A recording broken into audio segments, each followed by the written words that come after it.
So guys, tagaan na itong pamasahe si tatay karon bikat siya Bohol. Dayon, wala man siya nadawat og trabaho sa Bohol. Tagalabaso ni siya ato siyang tagapamasahe para makauli sa labason. Wala ang tanong ko anda open na maka-parking dire. Kauli ra karon tay. Kauli ka. Advance. Graded. Tagaan ra ka na og pamasahe ron. Nawagan na tayo pamasahe. Itagana siya ni imong asawa. Itagana siya yung asawa. Ismail lang kuan, Ismail lang yata sa pulang pala. Kon, bayong kulawot sa DNCA man sa Manila. Ito kayo din siya. Sa man trabaho na. Nang ba winter ng tak. Kapag may dito. Winter tarno. Hindi magkamukaon. Wala mo jud pumaw.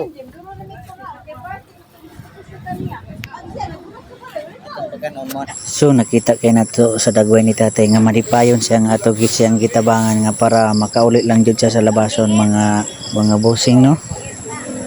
Ato siyang dili man dako atong itabang ni tatay para lang siya makauli sa kuan sa ilang lugar. Ikan pa ni siya og buhol. Walay pamahaw, walay panihapon.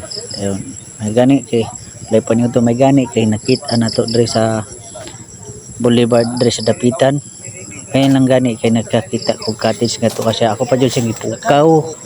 Kay di nakatulog dahil siya kay gutom na kuno kayo.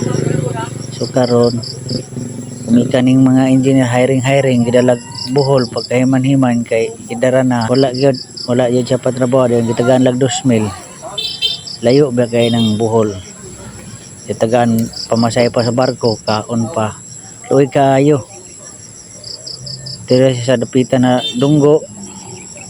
Mutong atong nakita ang gitagaan po nato siya gamay lang di man dako para kay di man ta kwartahan di igo lang nato itabang nga igo pod siya makauli ayun ato pa siyang ipakaundahan mga idol no tinatunta kamong mga kwartahan ayo po din taon ninyo kingunan natungod kay pobre kamong mga engineer ga tinahnaw na po taon ninyo gihiring nyo og kuan layong lugar tapos pag abot ito idaranday wala ninyo gidawat operator din si tatay ug kuan. Kabo na lang ni o kabo.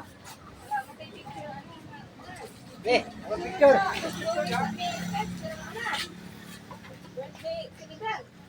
Sige. Para na kay kaunong sa truck ba?